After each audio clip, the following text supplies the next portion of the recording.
folks. This is Alan Tyson for Lee Hill and Johnston Insurers. Well, it's been over 2 weeks now, and every time I look at our football schedule, it still says Georgia State 34, our Birds 7. I guess it really wasn't a dream, though it was certainly a nightmare.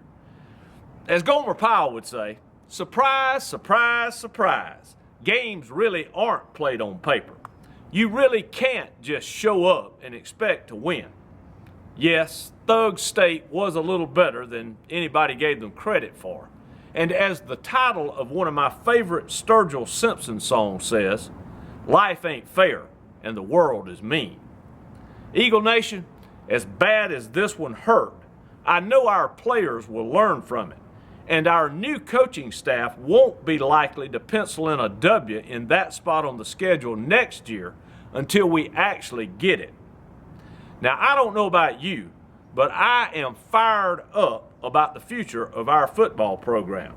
With 17 regular season wins, a conference championship, and a bowl appearance in our first 2 seasons as members of the FBS.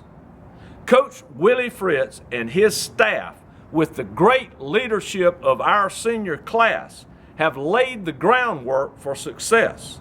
And I could not be more excited about the hiring of Coach Summers to lead our football team going forward. I mean, he looks like Irk and his name is Tyson. Need I say more? What a great time to be a Georgia Southern Eagle. Go Big Blue. As for today, our Eagles are making history, playing in their first bowl game ever. Our Birds are in Mobile, Alabama's Ladd-Peebles Stadium, site of their first Sun Belt Conference victory, to take on Bowling Green in the GoDaddy Bowl. The Falcons, who earlier this season defeated both Maryland and Purdue, have a 10-3 record and are the champions of the Mid-American Conference. They are not only the #1 passing team in the country, they also average 4.7 yards per carry on the ground, both of which have contributed to them being able to put up an impressive 43.4 points per game. Based on these numbers, this appears to be a monumental task for our feathered defenders. However, with heavy rains in the forecast, the air may be taken out of the ball, rendering these puffed-up parakeets from the home of the National Tractor Pulling Championship one-dimensional. Rain or no rain, control of the clock will be vital in this game.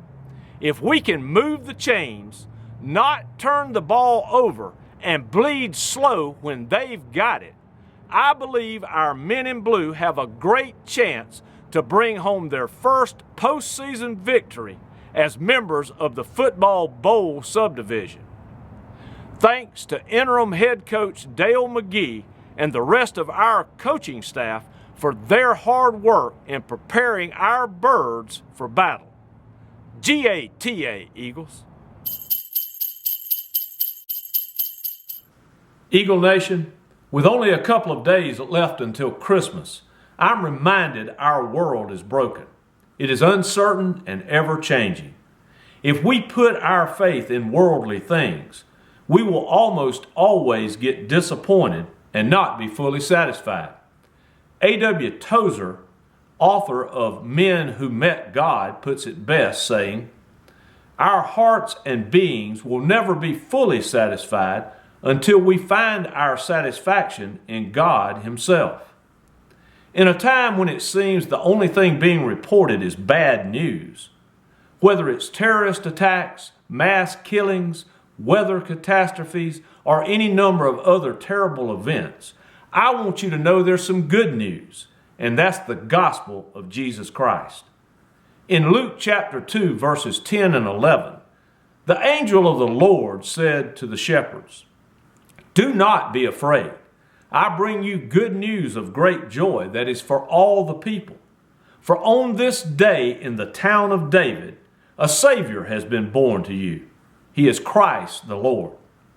Folks, if you're looking to find joy and peace in your life, whether you're on top of the world or at your lowest of lows, I urge you to open your heart to God's gift of salvation through Jesus.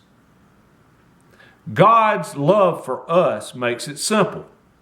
It's not about who you are. It's not about what you have. It's not about what you do or what you have done.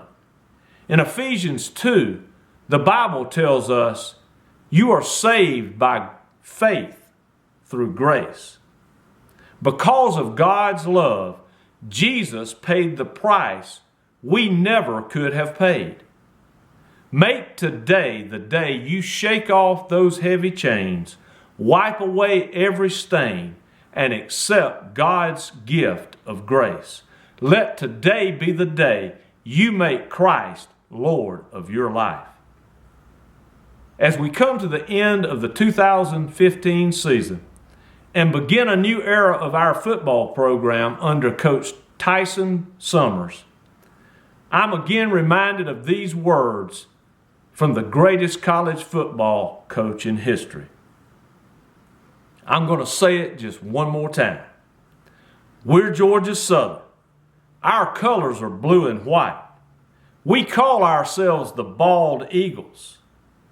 We call our offense the Georgia Power Company, and that's a terrific name for an offense. Our cadence is rate hike. We practice on the banks of beautiful Eagle Creek, and that's in Statesboro, Georgia, gnat capital of America.